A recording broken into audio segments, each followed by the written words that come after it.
एक समय की बात है कि सभी को पता चला कि राजा परीक्षित को 7वें दिन सर्प डसेगा और उसकी मृत्यु होगी। इस बात का पता लगने पर सभी ने सोचा कि 7 दिनों तक राजा परीक्षित को भागवत की कथा सुनाई जाए ताकि इसका यहाँ से मोह हट जाए और प्रभु के चिंतन में लग जाए, क्योंकि मरते समय जिसकी जैसी भावना होती है वह उसी को प्राप्त होता है। सभी ने कहा कि अति उत्तम है, लेकिन अब कथा करे कौन? इस प्रश्न पर प्रश्नवाचक चिन्ह लग जाता है। इस समय वहां उपस्थित सभी महर्षियों ने, यहाँ तक कि श्रीमद् भागवत सुधा सागर के रचिता महर्षि वेद व्यास जी ने भी अपने आप को कथा सुनाने के योग्य नहीं समझा, क्योंकि उनको पता था कि हमारे अंदर यह समर्थता नहीं है। इसलिए क्यों एक जीव के जीवन को नष्ट करके पाप के भागीदार बने। चूँकि 7वें दिन परिणाम आना था, इसलिए 7 दिन तक कथा सुनाने की किसी की हिम्मत नहीं पड़ी। चूँकि सभी को अपनी औकात का पता होता है,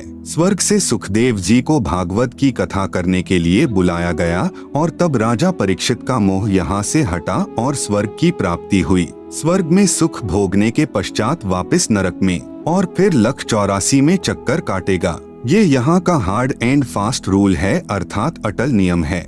यह उपलब्धि भी 3 लोक के पूर्ण गुरु बिना प्राप्त नहीं हो सकती।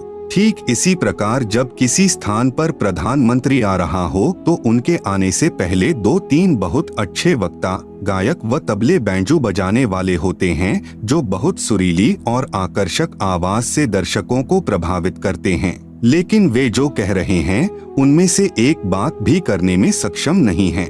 लेकिन जब प्रधानमंत्री आता है तो वह कम से कम शब्दों में कहता है कि आगरा में इंटरनेशनल कॉलेज बनवा दो, चंडीगढ़ में इंटरनेशनल यूनिवर्सिटी बनवा दो, आदि आदि। सिर्फ इतना कहकर पीएम साहब चले जाते हैं। उनके कहने से अगले दिन ही वह कार्य प्रारंभ हो जाता है, क्योंकि उनके वचन में शक्ति है। और यदि यही बात आप और मेरे जैसा आम व्यक्ति कहे तो हमारी बड़ी मूर्खता होगी, क्योंकि हमारे वचन में इतनी शक्ति नहीं है। जब